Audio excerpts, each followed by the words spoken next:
This is step-by-step how you can learn cybersecurity as a complete beginner. Hi, my name is Sandra, and after working as a cybersecurity analyst for more than 4 years, I wanted to share some of the best free learning resources that I've used, as well as what you can do starting today, step-by-step, to start learning cybersecurity foundations and getting that technical skill set. First things first, let's start out with the best free resources for cybersecurity. Now, of course, there are many paid resources as well, and if you're looking to take a course, then I would recommend the Google Cybersecurity Professional Certificate on Coursera, which I've linked in my description below. But I'm also a firm believer that there are also plenty of free resources out there that are really helpful for beginners, specifically Open Security Training, which is a website with video courses, lectures, and hands-on labs that you can do on your own. And they have topics ranging from beginner, intermediate, and advanced. Cybrary is another popular one. They have free as well as paid resources. Metasploit Unleashed, which is a great platform for anyone who's interested in red teaming or offensive security. This Udemy cybersecurity introduction course taught by Daniel Arzuaga. While this course was published a few years back, a lot of the foundational information taught in this course is still relevant today. And of course, there are plenty of introduction to cybersecurity courses on YouTube directly for free. Oftentimes when I find myself learning a new tool or trying to learn a new skill set,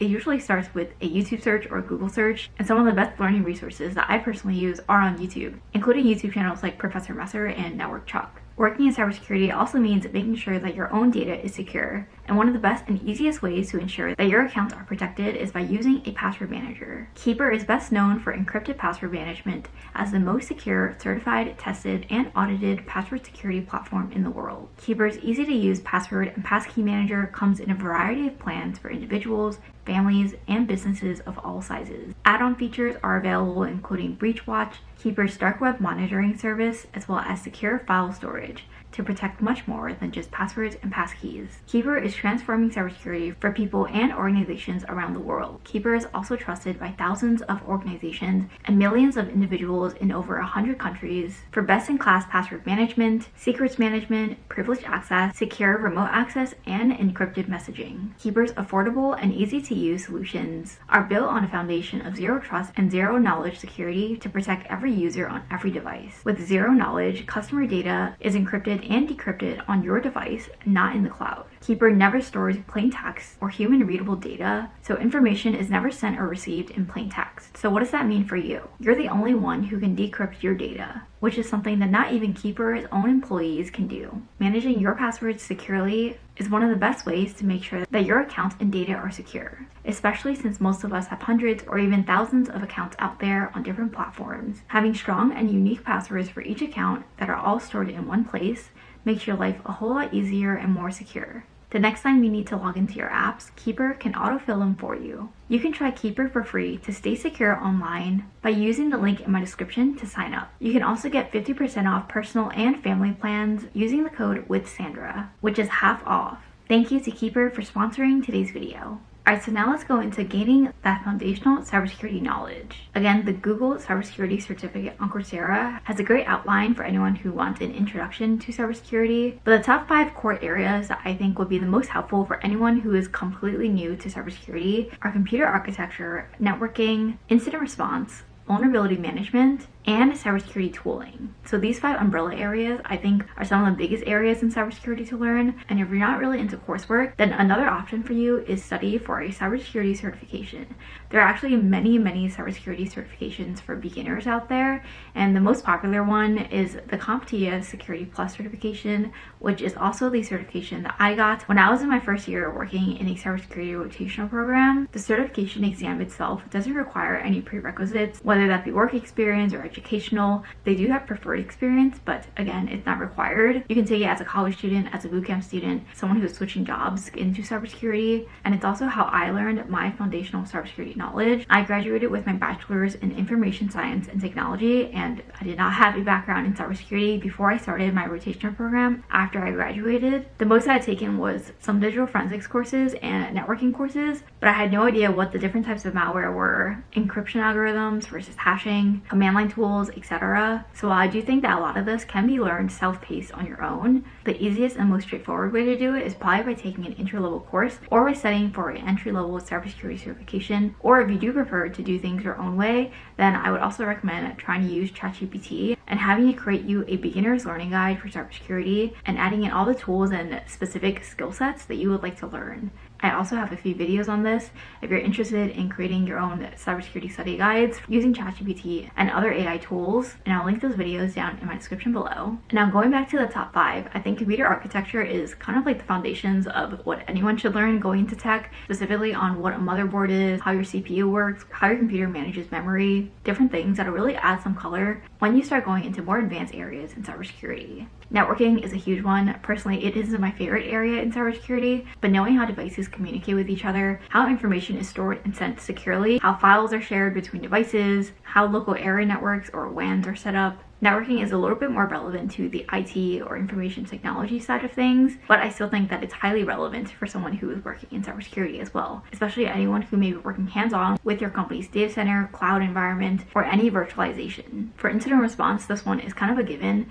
Many cybersecurity teams will typically have someone who is on call for incidents that may come up in the middle of the night, or if there's a zero-day exploit or something urgent that needs a cybersecurity team. Typically, cybersecurity teams will have some kind of incident response playbook. Your company may have an SOC team that manages all the incidents, but essentially it's just a set of instructions or things that you have to do when a security incident or issue or event happens that needs to have the right people gathered to be able to resolve it, especially if private information or customer data is on the line. Vulnerability management is a very common one. For example, the different types of malware, the different types of viruses, how they may infect devices and potentially impact other devices in your network. Plus, of course, everything around remediating, mitigating, and patching vulnerabilities. And finally, cybersecurity tooling. This, I think, highly depends on what you're interested in. For example, are you more interested in pen testing or offensive security? Or maybe you're interested in an SOC or a blue team, which focuses more so on the defensive side of cybersecurity. Or maybe you're interested in secure DevOps or security engineering,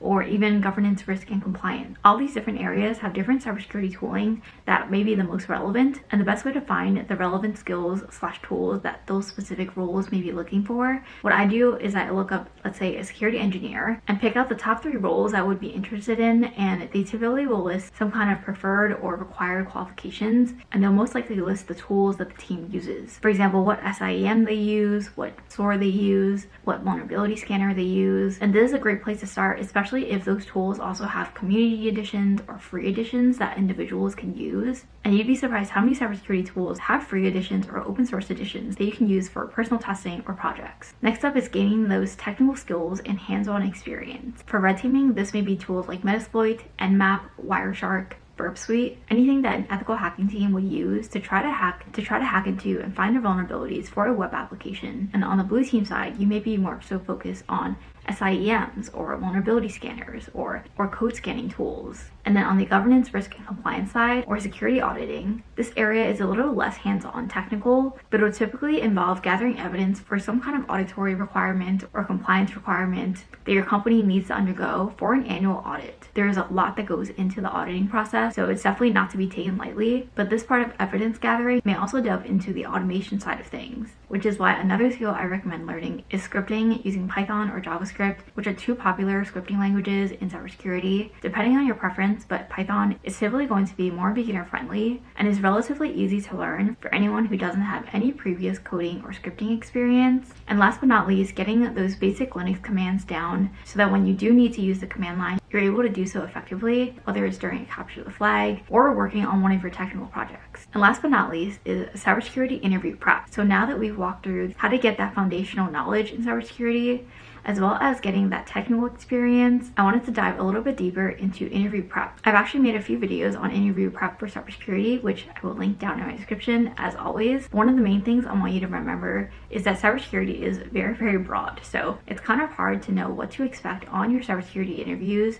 especially if it's for a very broad role like a security analyst or an SOC analyst, which typically tends to be the most common roles for entry-level cybersecurity professionals. So you definitely want to learn as broadly as possible, because a lot of times the questions are going to be open-ended. There's typically going to be behavioral interviews, technical interviews, and then what I call security design interviews. For the behavioral interviews, those are pretty standard. Things like, what would you do in XYZ situation? Tell me about a time when this happened. Essentially just questions asking about your previous experience, experience and how you dealt with problems. The technical interviews are typically going to be about what you know. So what is a virus? What is encryption? Potentially asking you to explain a concept to them, or maybe even doing a little bit of scripting. In my last job as a cybersecurity analyst, part of my interview process did include a small coding portion, so that is something to keep in mind. And then lastly, for security design, this is going to be questions that are very, very open-ended, and they want to see how you think.